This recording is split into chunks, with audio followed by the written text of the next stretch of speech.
nome do Pai, do Filho e do Espírito Santo. Amém. Ave Maria, cheia de graça, o Senhor é convosco.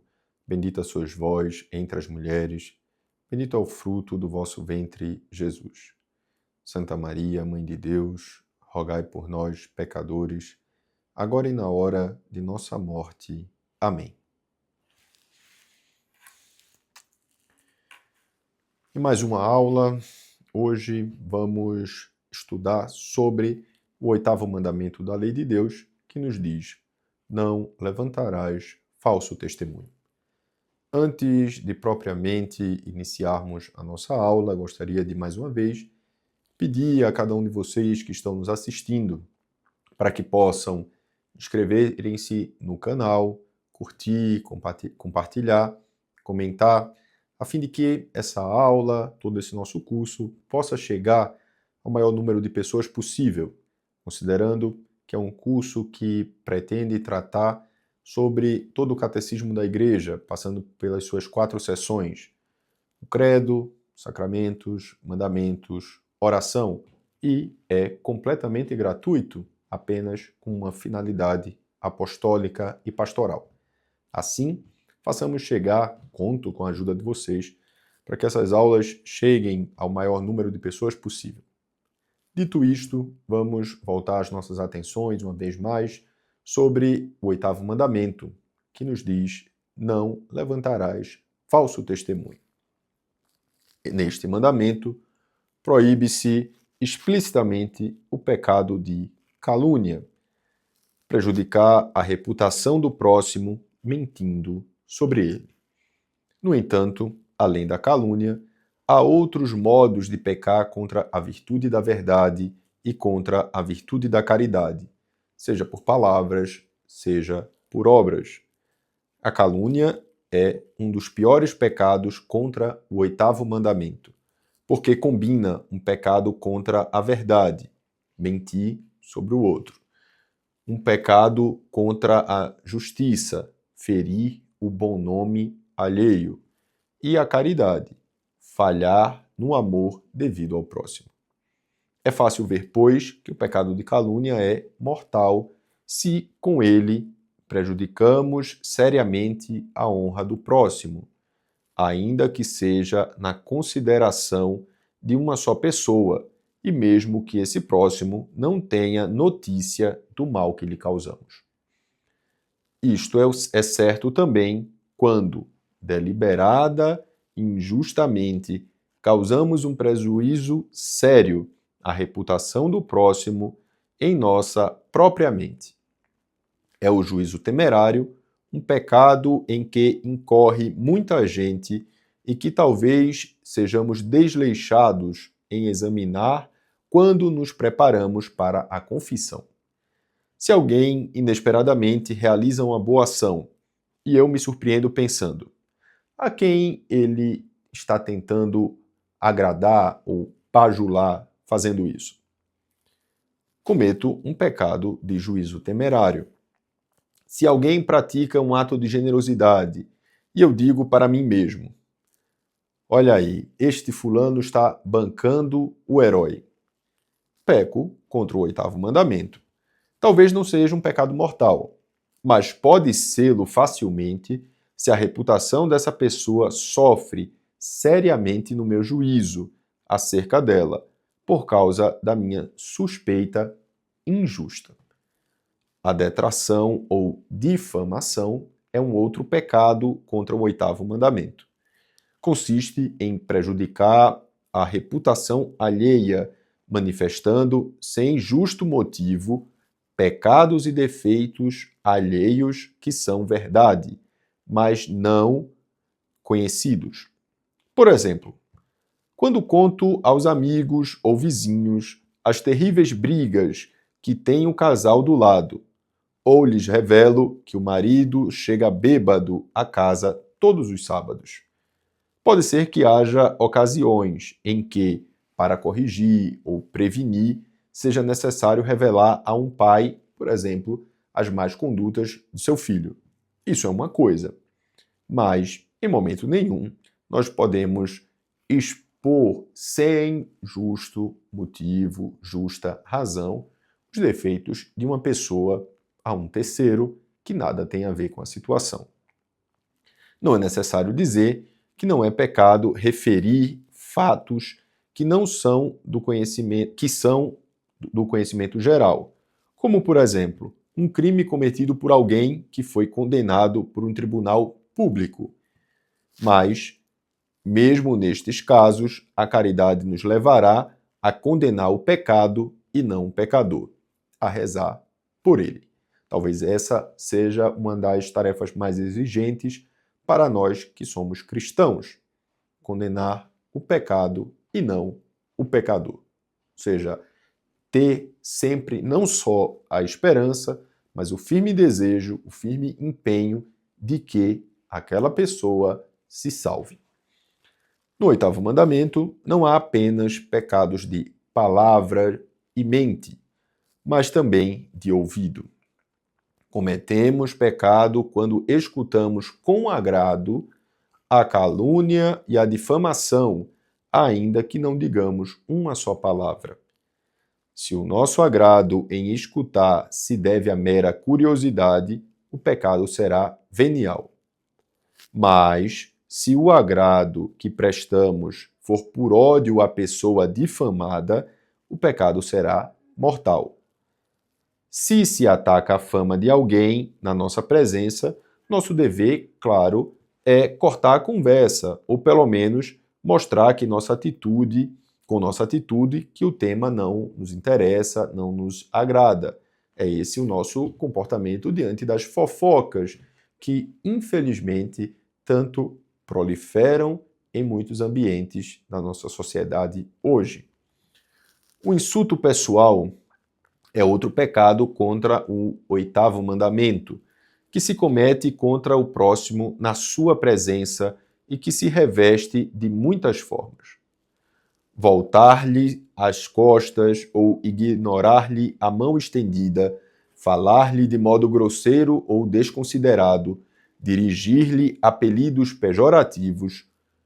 Um pecado parecido de grau menor é esse criticismo depreciativo, que encontra falhas em tudo e que, para muitas pessoas, parece consistir em um hábito profundamente arraigado.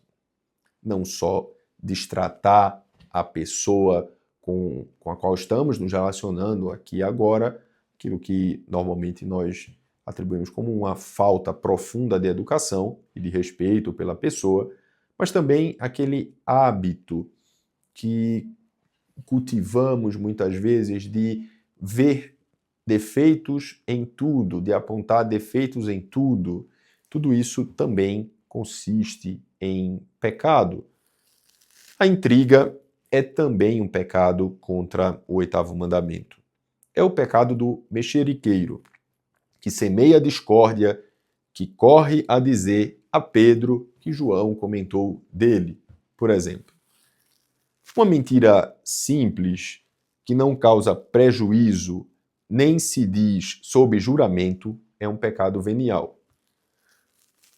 Como aquelas mentiras que contam, né, os fanfarrões, né? Como também as mentiras que se dizem para evitar situações embaraçosas para a própria pessoa ou para outros. Seja qual for a motivação de uma mentira, não dizer a verdade é sempre pecado. Não tem aquilo que costumeiramente fala-se de mentira branca, nem mentiras inócuas. Não existe. Mentiras são, seja quais forem, pecados.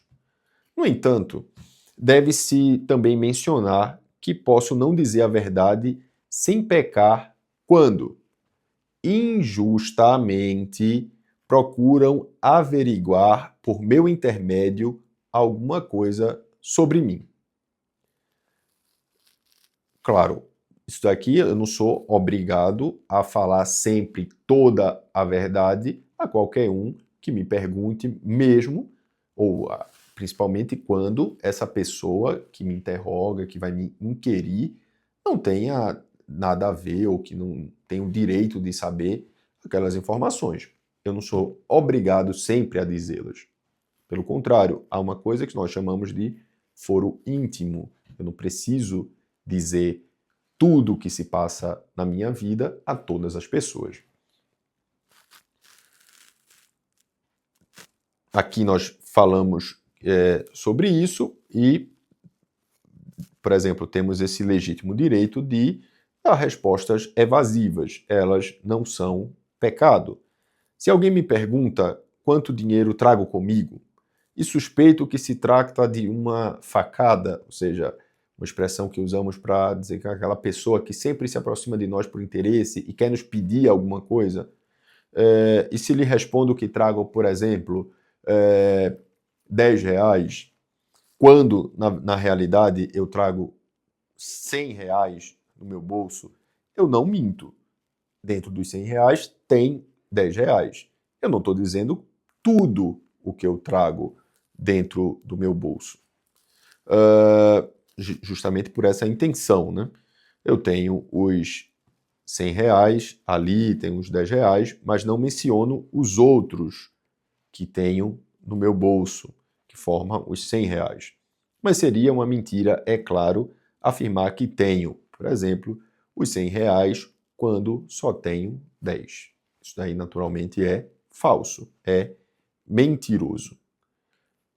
Assim, nós vamos perceber que, por exemplo, entender aqui que precisamos daquilo que falávamos na aula passada de um certo bom senso. Porque quando se conta uma piada, por exemplo, né, essa piada normalmente tende a aumentar as coisas ou criar um cenário. Né? Essa pessoa que conta essa piada, ela não está cometendo um pecado simplesmente porque aquilo que ela está dizendo não condiz com a realidade. Eu seria, na verdade, ingênuo se eu acreditasse, como, por exemplo, expressões hiperbólicas, com as quais eu digo, né, que na minha terra o milho cresce tanto que a colheita tem que ser feita com helicóptero.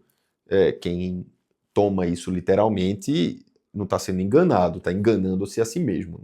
Não é possível, são coisas assim flagrantemente aumentadas, né? Todo mundo percebe isso. Mas, no entanto, essas mentiras jocosas, elas podem tornar-se verdadeiras mentiras se não fica claro para as pessoas que a história contada é uma brincadeira. Outro possível pecado contra o 8º mandamento é revelar segredos que nos foram confiados. A obrigação de guardar um segredo pode surgir de uma promessa feita da própria profissão, como médicos, advogados, jornalistas e etc. Ou simplesmente porque a caridade proíbe que eu divulgue o que pode ofender ou ferir ao próximo. As únicas circunstâncias que permitem revelar segredos sem pecar são aquelas que tornam necessário fazê-lo para prevenir um mal maior à comunidade, a um terceiro inocente ou à própria pessoa que me comunicou. Aquele segredo inclui-se neste tipo de pecados ler correspondência alheia sem autorização, ouvir conversas privadas. Nestes casos, a gravidade do pecado será proporcional ao mal ou à ofensa causada por eles. Antes de encerrarmos o nosso estudo sobre o 8º mandamento, devemos ter presente que este mandamento, como o 7º, nos obriga a restituir. Se prejudiquei um terceiro por calúnia, difamação, insulto, revelação de segredos a mim confiados, meu pecado não será perdoado se eu não procuro reparar o melhor que possa o mal causado. E isto é assim, mesmo que essa reparação exija que eu me humilhe ou cause prejuízos a mim próprio. Se caluniei, devo proclamar que me tinha enganado redondamente. Se murmurei, tenho que compensar a minha difamação com elogios justos que movam a caridade. Se insultei, devo pedir desculpas, publicamente se o insulto foi público. Tudo isto deve levar-nos a renovar a determinação sobre os propósitos que, sem dúvida, fizemos há um tempo. Por exemplo, não abrir a boca senão para dizer o que estritamente pensamos ser verdade. Nunca falar do próximo, ainda que digamos verdades sobre ele, a não ser para elogiá-lo, e que temos que dizer de certa pessoa algo pejorativo para ela, que o façamos obrigados por uma grave razão. Assim, nós chegamos ao fim da nossa aula sobre o 8º mandamento da lei de Deus.